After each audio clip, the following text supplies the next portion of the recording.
can see that, oops, like that. And so it just provides tension on the arrow at release. And so,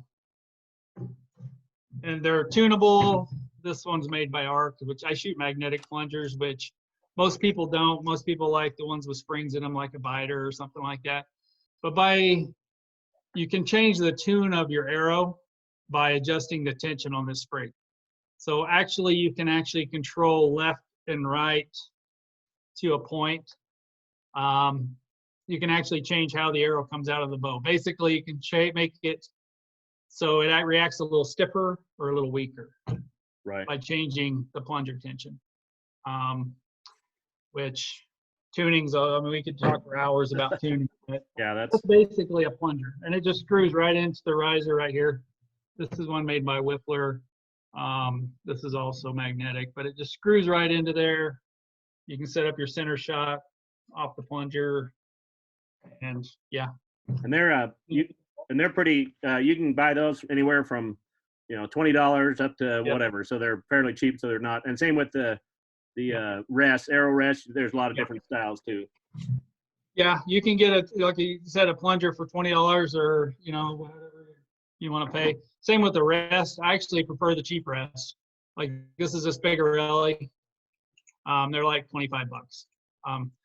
Some people like the stick-on rests. This is just this big ZT is what it's called. They're basic, really less stuff to break. So like I said, the stick-on rests, the only problem with the stick-on wire rest is if you're shooting in a competition and it decides to come unstuck. It moves a little bit, yeah. Yeah, even I carry spare wires, like the wire here. I carry spares with me. Yeah. If I happen to break a wire, it's a good idea to carry spares if you're going to shoot in like a serious tournament. I carry. Right. Yeah, I like that. The stick-on ones, like you say, if it gets hot or something, or water, or it moves, and then you're not good. So let's see. And then you stick on another one. You hope you got it in the same spot, and yeah, it messes with your mind. Talk about brace height on your bow, just to show what that is and how you can adjust it, the brace height. I typically go, the manufacturer, like Hoyt, will give you an idea depending on the length of your bow. So brace height, like this is my hunting bow right here.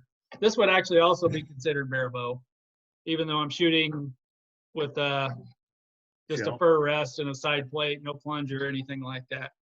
And so they recommend for this bow, they'd recommend, I think it's between 8 and 9 inches of brace height, and I'm like at 8 3/8. What's that tool you got? That T-square? Yeah, it's just a bow square, and to measure your brace height, you're just measuring from the throat of the grip to the string itself. And you want that the same every time you put it on, just so you shoot the same every time you shoot, correct? Yeah, and I'll check it when I string the bow up. I'll just make sure. I mean, your string's going to stretch a little bit. So I'll usually leave a bow when I get a bow, or I make a string, and I'll usually leave it strung up for a couple of 3 days before I really shoot it a lot. Just so it has the time to stretch a little bit. Yeah, it has time to stretch and get kind of seated in there. Then I'll really start tuning it. It doesn't do me a whole lot of good to do some fine tuning while the string is still settling in. And I make all my own strings. And then knock points, either brass, but you'd probably do the serving knock point. I like a serving knock point because it's movable. Oh, okay. So I don't know if you can see this. I'll try to get it close. But I'll actually do 2 knocks just with serving. And I'll tell you, I make these so I can spin them up and down the string. Oh, yeah. So once you crimp on a brass knock, it's stuck.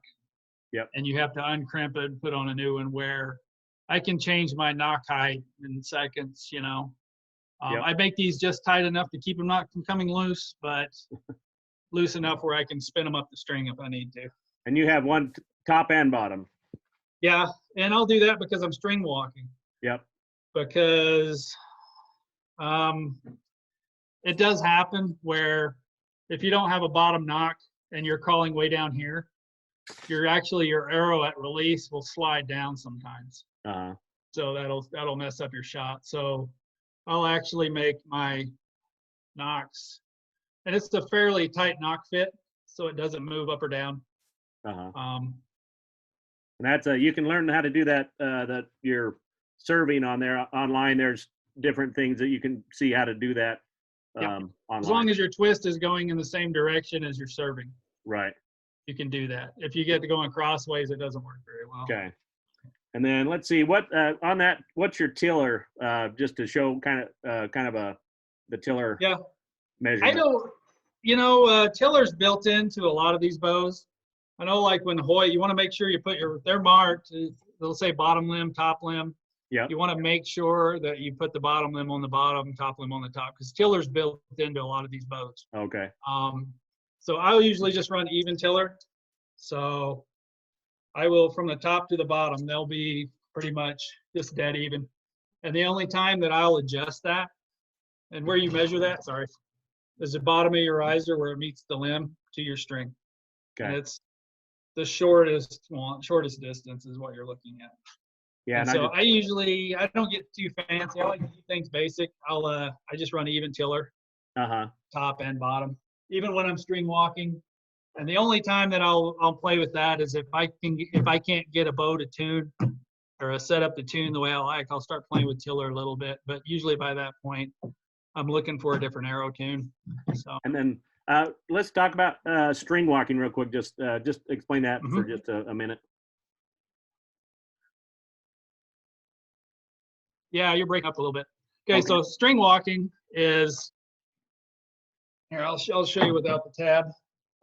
But most traditional shooters you see shoot, an arrow here, for the heck of it. They'll shoot split finger, which means one finger over the nock, two under, right? And they'll come back and they'll either anchor like the corner of their mouth, something like this. We shoot 3 under, so we shoot a 3 under tab. So there's no slit in this tab. So this is made by Yost. They're out of Pennsylvania. They make great barebow tabs. But while we shoot is depending on the distance. So like this bow right now with this arrow, my point on, meaning this is where it gets a little tricky. My point on with this, if I get to full anchor and I'm looking down the arrow, the tip of where the tip of my arrow is on a target, that's where I'm going to hit at 50 meters, right? For 55 yards. So that's my point on. So that's what when you hear somebody talk about point on, that's where your arrow is hitting, touching the nock at full draw. So does that make sense? Yeah, and then go do it like a 10-yard shot and just show them side view of that, just so they know. Okay, so like a 10-meter crawl, I have marks on my tab. And I've kind of just got this set up for field. I've only shot out to 35 meters so far this year. But you'll see, let me show that. You'll see that bottom mark? That's my 5-meter crawl, 10, 15, 20, 25, 30, and then 35. So I have different marks on my tab, which this is illegal for string walking. Basically, with string walking, you're moving, typically you have a sight up in front of your bow here, and you anchor the same spot. All you're doing is moving the sight to the back of the bow. So the point of your arrow doesn't change, it's the angle of the string. So like if I'm shooting a 10-meter target, I'm crawling that far down the string. Of course, I'm not going to draw in here. But I'm pulling that far down the string, and I'll actually come back to my normal anchor. But the nock of the arrow will be like right up here under my eye, pretty much. So all you're doing is you're moving the sight from the front of the bow to the back, to this. Yeah. Yeah. That's your rear sight is your movement, and then your point of the arrow is your front sight, basically. Basically, yep. And then so that's string walking or crawl. They call it either crawl or string walking. And then let's go on to arrows real quick. Just the different type of arrow. What about the vanes? There's either plastic vanes or the feathers. Is there kind of a just preference, or? It's all just personal preference. I've shot about everything. Typically, like the maximum diameter for the classes I shoot, we can shoot the maximum diameter is a 23 diameter arrow. So And actually, if you look at your scoring ring right here, it actually has a hole. That arrow has to fit inside that hole. If it doesn't fit inside of that hole, it's not legal. So we can shoot as long as it's this size or smaller, and that goes for indoors, that goes for field, outdoors, 3D, everything like that. Which typically, it's not easy to get a big diameter arrow to tune with the bare bow anyway. But some people like shooting them indoors. I typically shoot skinny arrows all year round. But if I were to shoot a big arrow, I like big feathers. Just helps correct the arrow. And indoors, you're not really worried about speed anyway. But so this is pretty much, this is kind of the maximum diameter arrow. This is the minimum diameter arrow. This is a VAP, is what we call it. Victory makes them. It's a micro 166 arrow, which I'll shoot one of these for everything from indoors to outdoors or from 50 meters, field archery, 3D. I'll shoot an arrow this size or this hybrid size. Actually, I've got this size right here to tune. As you can see, the size differences of like those three. That's probably three of the most common sizes right there. This is a 166, a 204, and this is like a 2. I can't remember the inside diameter of a 23, but yeah, like this is like a field arrow. Typically indoor arrow. Go ahead. Oh, I was going to say, what were you going to say? What poundage is your bows that you normally shoot? You were breaking up. I'm sorry. Okay, what poundage do you usually shoot? Poundage on your bows? Yeah, indoors I like around 38 pounds because I shoot a ton of arrows. I'll typically shoot like 37 to like 39 pounds for indoors. The reason why I do that is because I during the winter I shoot a lot of arrows. I could pull 45, 50 pounds and shoot that if I wanted to. It's no problem, but you want to go with the highest scoring setup, and typically that weight is where my best scoring is. Plus, I don't have to worry about getting tired if one day I want to shoot 200 arrows. That's no problem. And then outdoors, 3D, field, I like being around 41 pounds. That gets me, and the reason why I choose that poundage is it usually gets me point on at 50 meters, which is what you want, and then you can crawl down from there. So 41 pounds it feels good. But it varies for everybody. Some people don't pull that much. Some people like, even for outdoors, they like being mid 30s. Some people like being mid 40s. But I would say the top shooters are all around the same poundages as I am for indoors and outdoors. That includes 3D and field. So yeah. So it's not a whole lot of weight, but when you go to like an outdoor tournament, you may shoot, 200 arrows in a day in competition. And the last thing you want to do is get tired or fatigued, you know what I mean? So you want to be able to shoot a poundage where you can shoot a lot of arrows consistently. Right. The biggest mistake I think new shooters make is they're overbowed. A guy will go out and he'll buy a 55-pound recurve, and then he gets frustrated because he struggles with consistency and injuries. And that's another reason why I don't shoot a lot of weight, is I shoot a lot of arrows, and I try to avoid injuries, because shoulder injuries, elbow injuries, when you're shooting a lot of weight, it'll really mess up your season real quick. So. And then any other equipment or anything like that? Arm guard is just kind of. Yeah, it's just stuff like that. Just the basics arm guard. This one's a white one, but I've shot them all. Yeah, just a basic arm guard just to help protect that arm.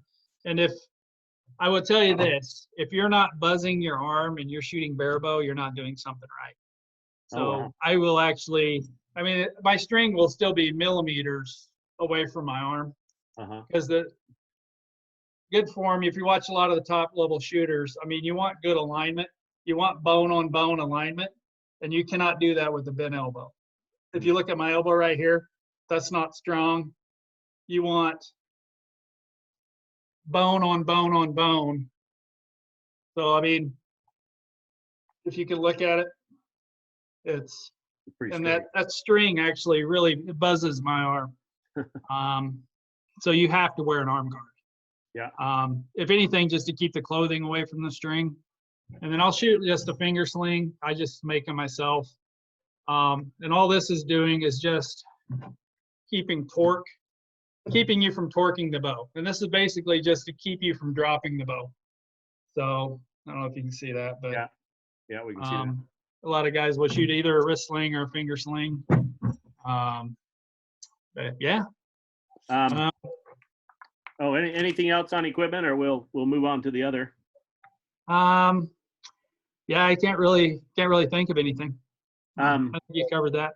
So your so bone on bone, your stance, and different things like that. What would you think the most important thing that you could keep in mind every time you shoot? I mean, there's a lot, but is there kind of a hierarchy, one to three?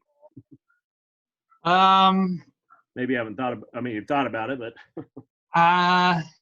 so much attention is paid to form. Let me go back to the equipment. I just thought of something. Okay. Also adjusting poundage. So if you bought like a set of 28-pound limbs, if somebody was just starting out, and I would recommend even a big guy, I would say start like low 30s.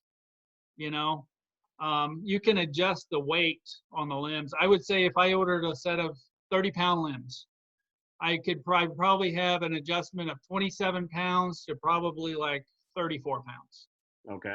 Just with the limb bolts, by backing these out and screwing them in. And every ILF riser, you can adjust your bolts here, your limb bolts.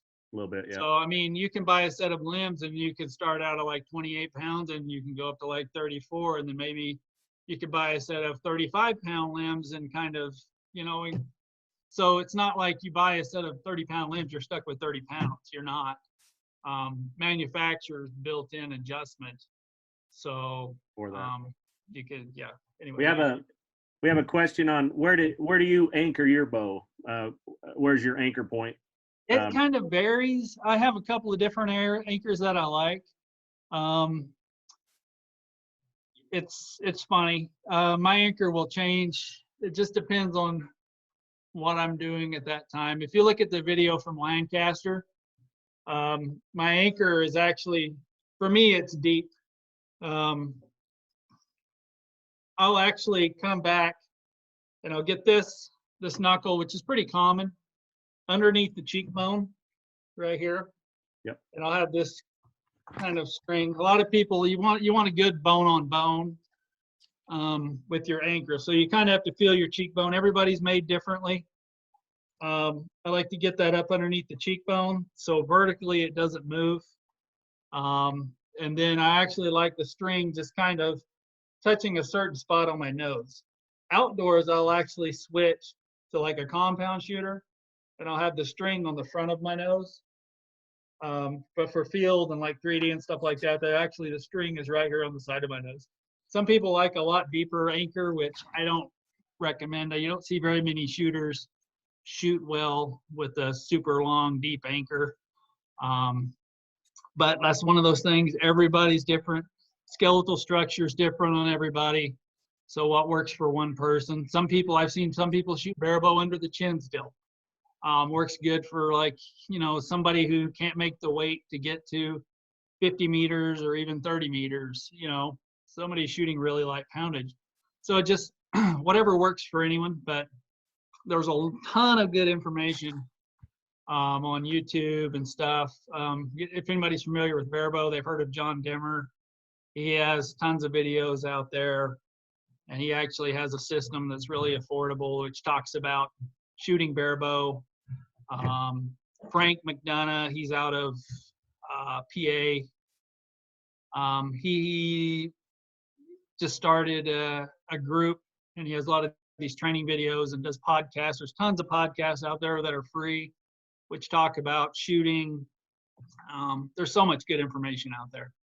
So it's what I would do is I would just kind of look at the top level shooters and see what they're doing and try it.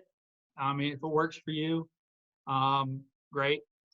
Probably the biggest challenge we have as barebow is the mental side of it, because we don't have a clicker. We don't have a back tension release. We don't have a trigger. Sorry. If you watch like Olympic shooters, they'll actually have a clicker on the end of their bow to let them know when they're at their draw length and when to shoot. So they'll actually be expanding. As soon as the clicker goes off, they release.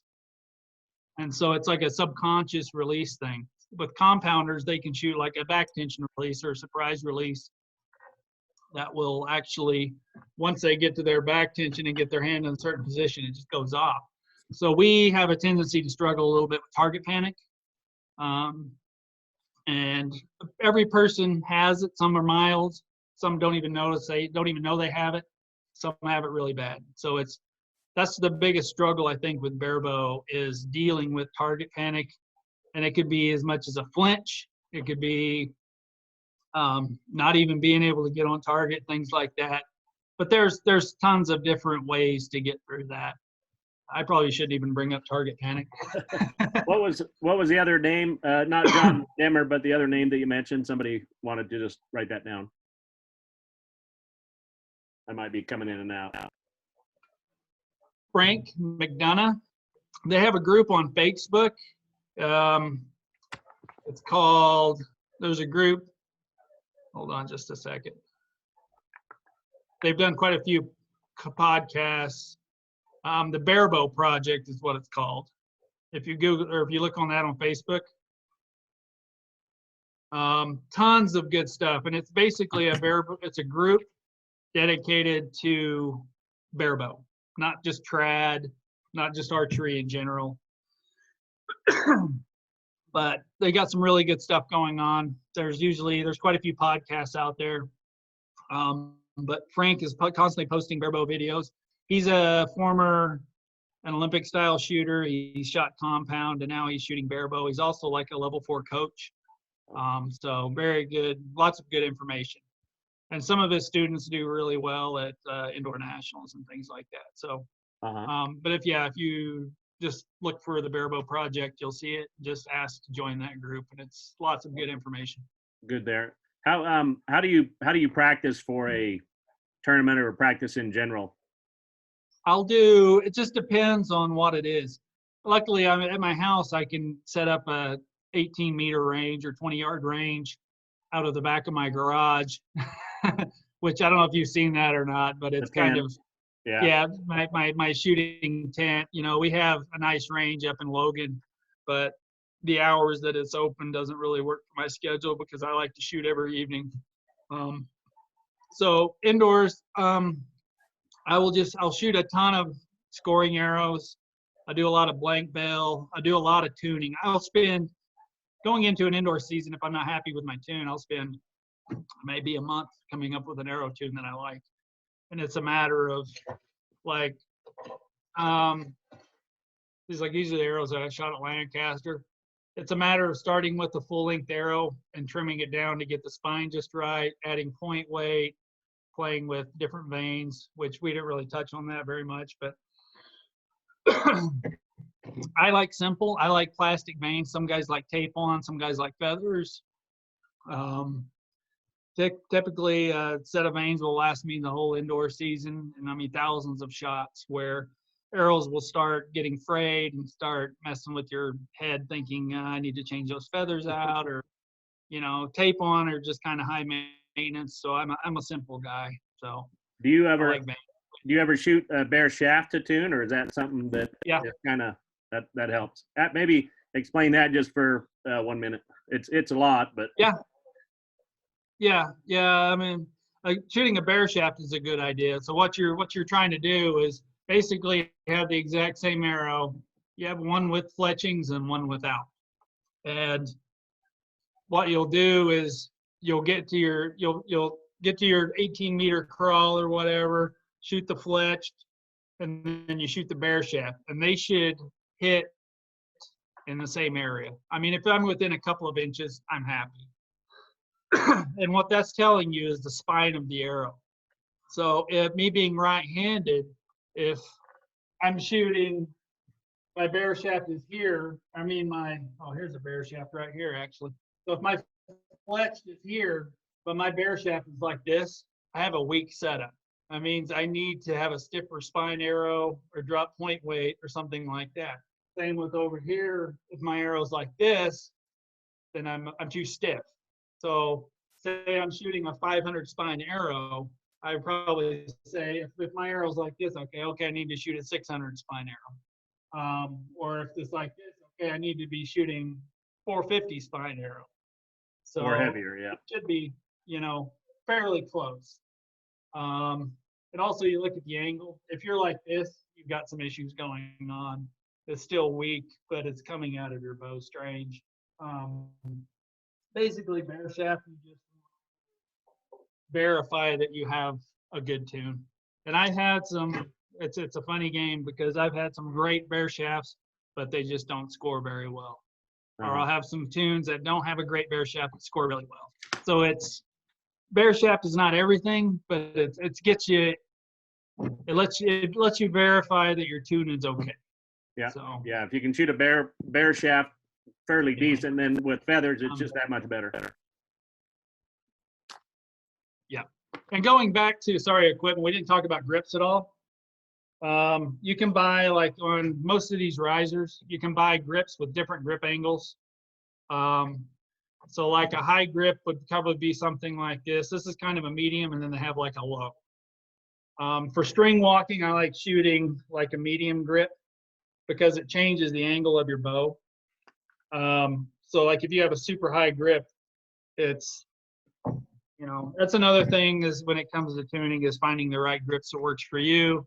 Not only do they have high, medium, and low, they have different profiles. Some of them are fatter, some of them are skinnier, some of them are, it's just a matter of finding what works for you. There's a lot of little details that goes into it, but grip is one thing that's really important though, because the bow could be perfect, but if I don't like the grip, I don't like the bow. So it's, it's one of those things that it's really important, but it's kind of a silly thing. But I'm very particular about grips. A lot of guys can modify their grip with a little bit of wrap or something like that, until maybe you buy something that fits. But you can jimmy rig it until you get it what you like. Yep, so exactly. Just and the grip will also help you reduce torque on the bow. So it's not twisting in your hand as you're releasing the shot. Another thing is you're shooting, your bow should, if anything, jump forward just a little bit. If your bow is doing this or this number as you're shooting, it's either you're plucking the string back here at release. That'll cause some torque in the bow, or a lot of it can be your hand position. If you're putting too much pressure on one side of the bow compared to the other. And my grip looks like head on is probably like that. And that's probably the most common. So if you're holding your bow like this, you're torquing it. If you're holding your bow like this, you're inducing torque. It's kind of got to fit the bone of your palm right here. Almost this line right here is where I think the grip should be. And it should be a neutral grip. You shouldn't be putting forward pressure, but lower bottom grip pressure. It should just be setting just like that. So don't put more pressure in the throat or the heel. It should just be neutral. And that's like the last thing I'll check when I'm shooting, like even any competition or even shooting in league. It's like that's one of the last things I do before I raise up my bow is I'll check my grip. I'll come up to anchor and I'll actually check it again, like right as I start floating, because it'll affect your shot. It'll make you shoot high. It'll make you shoot low, left, right. There's a lot, it causes a lot of problems. How do you aim with the string? What side of the string do you aim with the bare bow? Or is it? I will actually, and it's almost like a subconscious thing. You want to think about when you get to a competition or even when you're shooting in a league or something like that, when you're not practicing. Anytime I'm not practicing, it's almost like a subconscious thing. I don't even pay attention really to the string blur. And what string blur is it's everything's fuzzy when it's up close like this, looking at it. But actually, my string blur will be when I'm checking it. If I'm like off left or right or something like that, I can't figure out what's going on. I'll check it, but typically I'll line it up with some point on my riser. Typically, it's like this side of my riser, so it's out of my sight picture with the arrow. Some people like lining it up dead center down the arrow. Mine is typically over here, just so I can see the tip of the arrow better. Just experimental, whatever works for you best, Yeah. you know, for the different shooters. Yep. And just so everybody understands, when I'm looking down the arrow, I'm like, if you have an arrow to look at, you can kind of just look down that and you can see what I'm talking about. It's almost like using a rifle sight. And the reason why I like using smaller diameter arrows is you have a smaller aiming point. Yeah. Where if you shoot a big fat arrow, you got a really big aiming point. Covers the whole target. Pretty much. So. Let's see. I think let's ask. Does anybody have any questions that we didn't kind of cover? And John, if you think we missed something, let us know. I think we've covered quite a bit, but I think probably the most important with shooting is when you go out to shoot with a purpose. Don't just go out and fling arrows. You know, of course, form is really important. Back tension. I mean, you're not going to really learn what back tension is for a long time unless you shoot a lot. And back tension is hard to explain, but if you ever see somebody when they shoot, if they have a release like this, there was no back tension in that. It should be, and your release should be almost like relaxing your hand. So you're relaxing your hand and your back muscles should pull the shot through like this. It should be almost like you have this tension built up in your back tension. When you're releasing that shot, the tension's actually pulling this arm through. So you see a lot of good shooters, they don't have a static release. This would be considered like a static release. They're just tensing up their whole body. And so this is their release. Or they pull away from their face like this. You know what I mean? That's a static release. There's no back tension in that whatsoever. Where, like, if you have a good back tension release at that point that you release the bow, it should just the tension built up in your back is actually pulling your string hand through. Thing to explain, when you do figure it out, it's like a light bulb goes off above your head and you're like, that's back tension, you know. Just have to shoot a lot to get to that point. Yeah, definitely. And you can hold a lot more weight just dead steady. Once you figure out how to use back tension, like I said, you know, I'm not a big muscly guy, but I could hold, you know, like with good back tension, a 50-pound recurve, which is not easy to do, to hold that steady for, you know, 20, 30 seconds. Which is amazing. If you watch a lot of the Olympic recurve shooters, I mean, they're pulling quite a bit of weight and they're just doing it rock solid. Yeah. And that's all back tension, good alignment, good bone on bone alignment. So what's a good place to pick up some bows? I've got the Lancaster catalog. I mean, you can go different places. A lot of like Cabela's and stuff, they don't have a lot of recurves or anything. It's mostly compound. I wouldn't. If we're talking about youth, what kind of age groups are we talking about? 8 to 18, but 8 to start is when the 4-H can start. Yeah. Let me grab a couple. My kids shoot also. I'll grab a couple of those.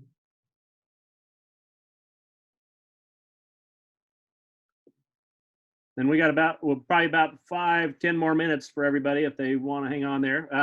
I've got just while he's there, I've got let's see, can you see that? Yep. I've got a kit or a pattern that you can make your own finger tab that's kind of fun that you can put marks on out of leather. So, all right, go ahead, John. Well, this is a Samick. I can't remember if it's a Little Fox, which model, But these are actually, oh, it's a Polaris. These are sold by Lancaster. It's like $100 bow, but it's not a toy. It's like a real bow. And the nice thing about these is like these are 10-pound limbs. It's a 48-inch bow.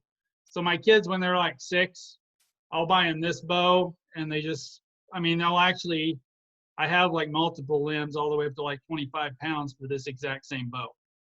And so if you go and look for Samick Polaris, like I said, these are 10-pound limbs, and all when it's time for them to go up and weight, unscrew this, put on a set of 15-pound limbs, and they're good to go. The limbs are like $40. So this is great for kids. This is the one bow that I would recommend. So it's like you can get into that, and I just have a simple flipper rest on here for them. And they just shoot like some of my 800 spine arrows out of it. And they actually shoot pretty good with them. Then like here's a really inexpensive one. My oldest son is shooting this now. This is probably like $150 bow altogether. I mean, it's got some old Hoyt Excel limbs on it. Sorry. And they're like 25-pound limbs. And I've just got a Hoyt Super Rest on there, cartellerizer. I mean, this is an inexpensive setup, and kids have a lot of fun with it. What's the name of that Even one? an adult. Huh? Cartella? What was that? Cartel. I think it's called a Phantom.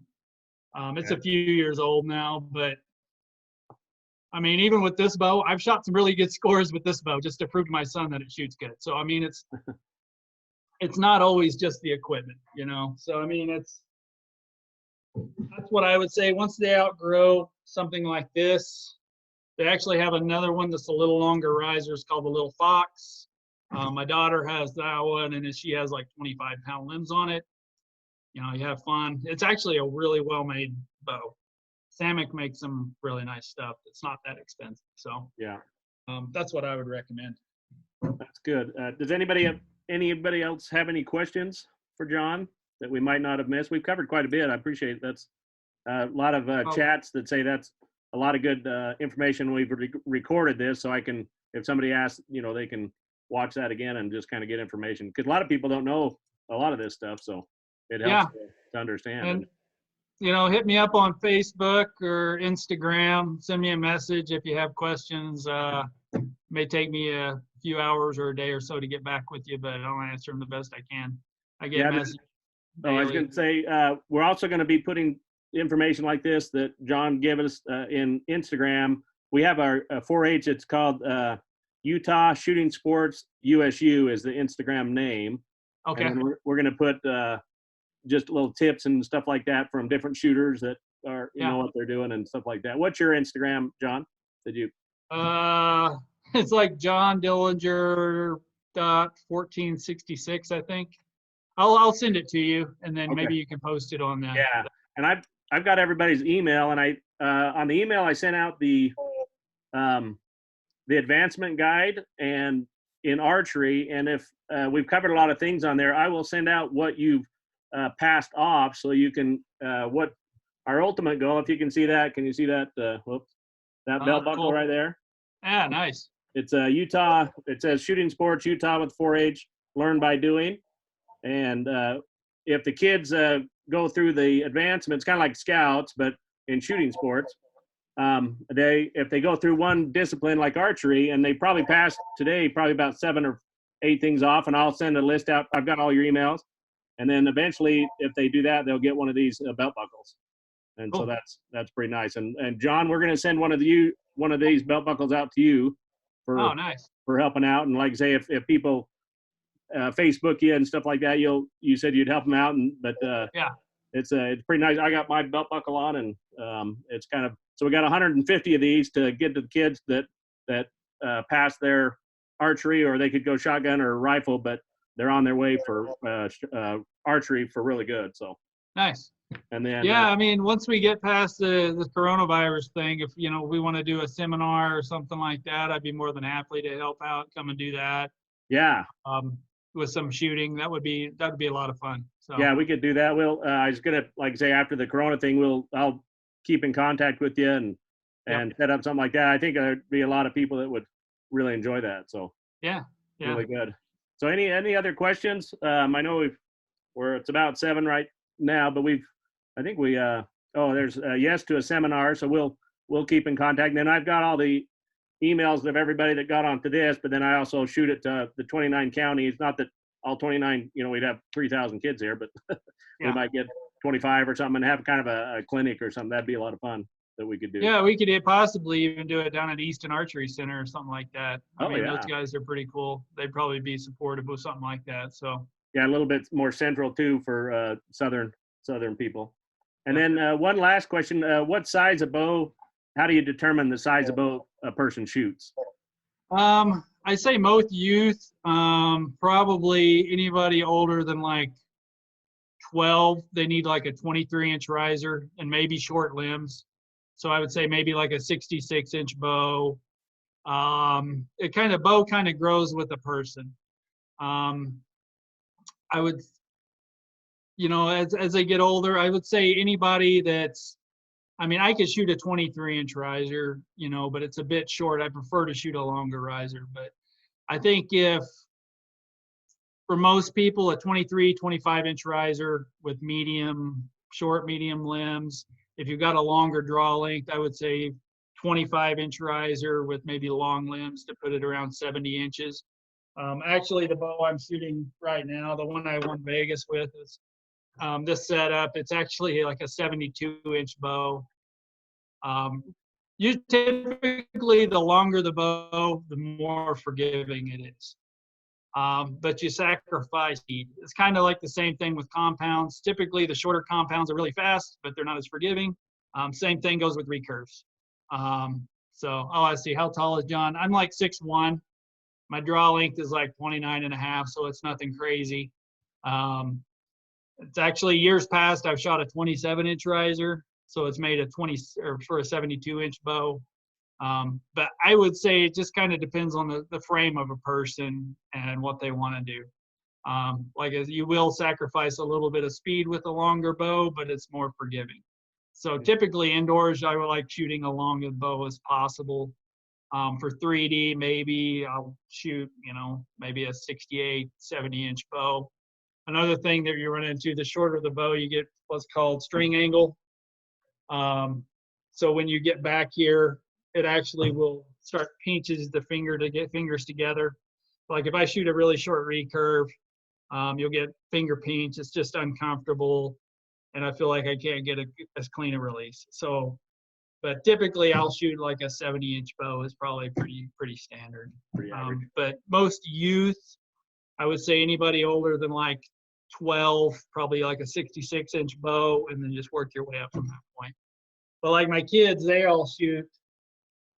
The ones that are like under 10 or 12, they just shoot like these 48, 50-inch bows, not real heavy. And it really just depends on what you're trying to do. I mean, if I'm shooting 50 meters, I want outdoors. I want a fast setup, yet forgiving, because if you're shooting windy conditions, a slow bow is not going to work very well. So it just kind of depends on what I'm doing. Everything changes. My arrow tune completely changes from indoor to outdoor. Some people shoot the same stuff year round, and you can gain so many points, and scoring will be so much better if you kind of adapt to the conditions. Yeah. Indoor, you're not going to have any wind or anything, so it's going to be smaller stuff. It doesn't matter how slow your bow is. Yeah. Well, good deal. Any other questions? We sure appreciate John for giving us all this information. Now there'll be if you have stock in bow companies, it'll go up just because of it. No, it's good. No, it's been good. Any other questions real quick, or any other, John, do you have? I think we covered pretty good. No, I don't think so. It's a great sport. It's growing. Archery is actually growing. It's amazing. The numbers at Lancaster and Vegas get bigger every year overall. Barebow is growing. Like I said, there's a lot of people switching over to barebow and to shot other things. A lot of new people that never shot archery in their life are shooting barebow, and there's some pretty good shooters actually that are like 1 or 2 years into it. So it's really exciting. You can progress really quick. There's a lot of local stuff, even local tournaments where I live, like anything Cash Archers does, or Brick and Bowman, or if you go shoot at Easton Archery Center, if they have a tournament, they have a class for barebow, which is nice because I haven't had that in years past. But I've pushed them, and some of us have pushed them. There's actually quite a few barebow shooters around now, so if you do shoot barebow and you go to one of these, even like a local tournament, you tell them you want to shoot barebow class, they know what it is, and they have a class just for barebow, which is nice. So that's awesome. Yeah, just get with your local shop, top of Utah, different places like that, or clubs and stuff will know where all that competitions and shoots are. Yeah. And so wherever I you're mean, at you just, yeah. I mean, they'll post up on Facebook. Just follow whatever organization it is around you. Just do some research or ask around, and usually they have stuff for youth. I mean, even for indoors or 3D, they'll have, for the kids, they'll have some closer targets or things like that. Even it's kind of unfortunate all this stuff got canceled because there's usually a lot of 3D shoots and stuff going on right now, a lot of local stuff, which is kind of fun, but it's just that's what it is. So, but well, good deal. Well, I guess let's see what pounds do you hunt with? Probably last question here. Oh, it's around 50 pounds. Around 50. With around a 600 grain arrow. So it's more than enough in my experience. I'll hunt with a compound. I shoot compounds still too.